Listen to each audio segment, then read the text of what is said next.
We got a special guest here to take me on in Challenge Robbie. Give it up for Tamer Hassan!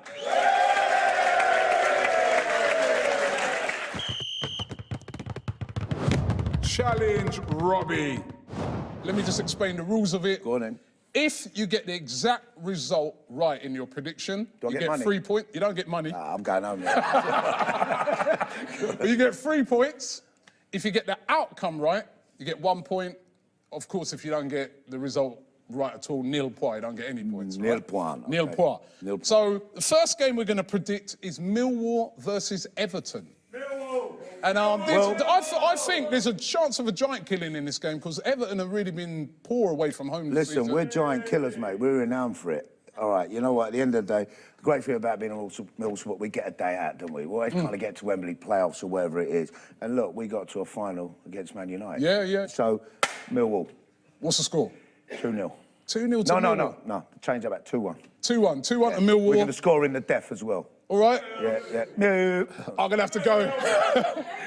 I'm going to upset some Millwall fans now. Go on in. I've got to go against that. Even though Everton have been a bit poor on the road, I do fancy them in this one. They've got to bounce back after their defeat last week. I'm going to go the other way. I'm going to go Everton to... You're Arsenal, of course you would.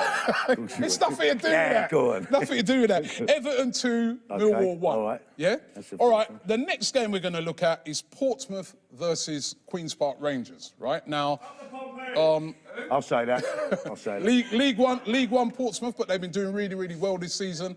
Up against QPR in the Championship, been a bit indifferent this season. What do you reckon for that? I've got nothing for QPR. They were horrible to my son. I've got a little bit of history with Portsmouth. That was the first club Harry signed my son there as a pro. Okay. At Portsmouth when I was a Premiership. So I've got a lot of love for Portsmouth. I think 1-0 Portsmouth. 1-0 Portsmouth? Yeah. QPR ain't even going to score. I'm gonna. Yeah, you know sorry, what? mate. I actually kind of agree with you that Portsmouth are going to win. I'll go Portsmouth though, winning by more. I'm going to go Portsmouth 2, QPR 0, because Portsmouth, they've been playing well. And them at home, they've got a good support. 2-0 to Portsmouth, I'll go. I'll go 1-0. Final game we're going to look at is another one of your teams. No, I shouldn't have said that. But it's Chelsea versus Sheffield Wednesday. Now, Chelsea got beat last week at Arsenal, but, you know what I mean? I like the way you put that in. But always... Good day for you. But Chelsea, always strong at home. Great FA Cup pedigree. Up against Sheffield Wednesday. Sheffield Wednesday beat Luton to get there. What do you reckon? What do you reckon for this one? Coming back from a loss, they got a win. It's going to be easy, isn't it? It's going to be easy, isn't it? I mean, I'll go like 3-0, easy. 3-0 Chelsea? Yeah, easy all day. Yeah. Maybe more. Yeah. I'll go... Yeah, I'm going to agree with you, but I'll go 2-0. 2-0 to Chelsea. No, 2-1 actually. I think Sheffield Wednesday will get 1. You reckon? 2-1 Sheffield, 2-1 Chelsea. Yeah, Chelsea will get over the line in this game. Yeah? That's it, done.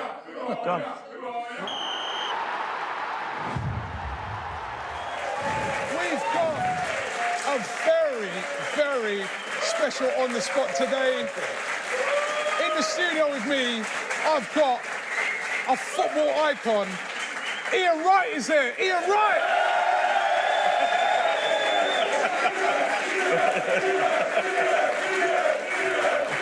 Wow. The fans, man, the fans. What a welcome. That's amazing. What can I say? Crystal Palace legend, Well, Arsenal legend. I'll take it. MBE. Yeah, I'll take those, bro. I'll take A all national treasure. that. You think? Yeah. Oh, I don't National know. treasure. Now, listen, the FA Cup, of course, is this weekend. Lots of games going on. And FA Cup is really where you sort of announced yourself to the world, wasn't it? I mean, first of all, with Crystal Palace, that epic final and a replay, you know, and then you won it a couple of times with Arsenal as well. I mean, how good was it playing in the FA Cup for you? Well, I've been watching the FA Cup since I was like 7 or 8. I think my first one would have been Chelsea and Leeds, and I think they had to have the replay at Man United, and Chelsea won it. And I've been watching the FA Cup since then. It was the game. It was the end of the season game. It was always sunny. It was Wembley. It was the dream to kind of get to play at Wembley or, you know, play in the FA Cup, but to play in the final. And, you know, I broke my leg twice that season as well when we got there with Palace. And I say to people, and I genuinely believe, I genuinely mean it, that if we could have won that with Palace, it would have been my biggest achievement, simply because of getting to Palace like I did, giving me the opportunity they gave me. To then get to the FA Cup final against someone like Man United and beating, it was like 7 minutes, man. It's very, very hard to take, and I always, whenever I go on television, I always blame Gary O'Reilly and Nigel Martin every time. They always pull. Every time I had to hide from Nigel Martin one time because he saw me. But no, it's very difficult to take 7 minutes to win the FA Cup with Palace. That would have been a magnificent ending to a brilliant time I had there. And the FA Cup's been very special for you. What do you make of it nowadays? I mean, has it lost a bit of its sparkle, a bit of its magic? Because like you said, it used to be the showpiece game. Everybody went to Wembley. Now you can go to Wembley every week. Tottenham are there every week, aren't they? I know. The FA Cup will always... the fans make the FA Cup. The magic is moments with the FA Cup. It's not every single time, but you get moments in the FA Cup where the magic will come out, and that is what they can never take away from the FA Cup. I don't care what happens with the Premier League and the Champions League, the magic that you get from the FA Cup is different to those things. Now, talking of the Premier League, it's really exciting Premier League this year. Yeah, it is. 2 teams really vying to win it, Manchester City and Liverpool. In your opinion, who do you think's going to win it this season? Because it's so hard to tell. I'm going with Liverpool, simply because I tipped Liverpool at the start of the season because I think that Liverpool were going to give City a run for their money, and we've seen that they are. Why I would say with Liverpool that they might see it off is because their defence is good enough. But what we saw is that the defence can be breached. And I don't believe that City are going to lose too many more games. I can't see them losing any more, because when they did lose to Palace and Leicester and like Chelsea before that, you looked at it and you think to yourself, my gosh, are City, like, are they crumbling? But they never really played that badly in those games. The game against Chelsea, that's 45 minutes to some of the best football I've seen from any team. I'm going to go with Liverpool because they're the ones I tipped. It's better to see a team chasing a team rather than chasing a record. And whatever anyone says, I know Liverpool fans get a lot of stick, but with Liverpool in the fight, it makes it even more exciting, I think. Yeah, no, Liverpool, they're looking great this season. And finally, Arsenal this season, can they make the top 4 for you?